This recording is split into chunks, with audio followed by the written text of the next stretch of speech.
Je vais vous raconter une petite histoire. J'étais parti me promener un soir au crépuscule du côté du Landais, en haut du Café Rouge plus exactement.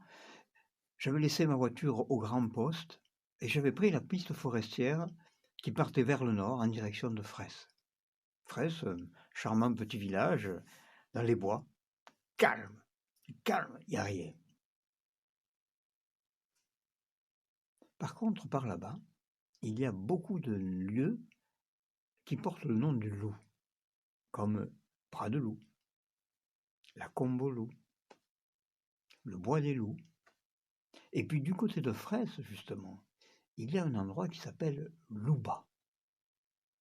Louba, en occitan, ça veut dire le petit loup. Et si ça veut dire que c'est un endroit où les loups venaient mettre bas, c'est que c'était un endroit tranquille, là-bas, vers Fraisse. J'avais donc entrepris le chemin, la piste forestière qui descendait dans le fond du vallon et montait vers le nord, direction Fraisse. J'ai marché un bon moment, et puis soudainement, l'envie de prendre une petite piste, un petit sentier fait par les animaux qui passent par là, à droite. Alors je l'ai pris. C'était très étroit, c'était un passage de sangliers, de cerfs, de, de chevreuils, de bêtes sauvages, de VTT, tout ça. Donc j'ai marché, zigzagué dans les bois, monté des talus, descendu dans les combes, et la nuit est finalement arrivée, il faisait très sombre. Et je me suis arrêté en haut d'un tertre.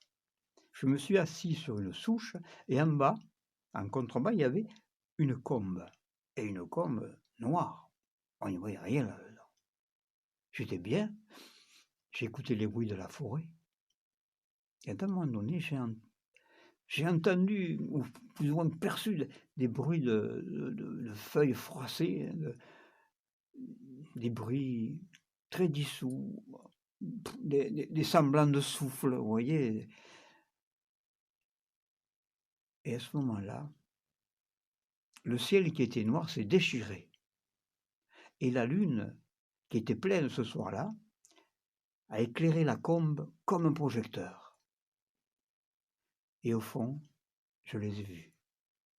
J'ai vu la horde. Ah, pas une grande horde, non. 4 à 5 loups, pas plus. Et pas des loups noirs ou sombres comme autrefois dans les histoires, non. Des loups gris, presque blancs. Une sorte de fantôme de loup. La lune qui les éclairait comme un projecteur, projetait derrière eux leur ombre. Et l'ombre que halaient ces loups n'était pas une ombre de loup, mais une ombre d'homme. Alors là, j'ai senti un frisson glacé dans le dos, et puis le ciel s'est refermé, la combe est revenue noire. Alors, je me suis levé de mon siège, et à pas de loup, j'ai repris le chemin inverse pour regagner la piste forestière. Sans faire de bruit, bien entendu. Arrivé sur la piste forestière, je me sentais soulagé.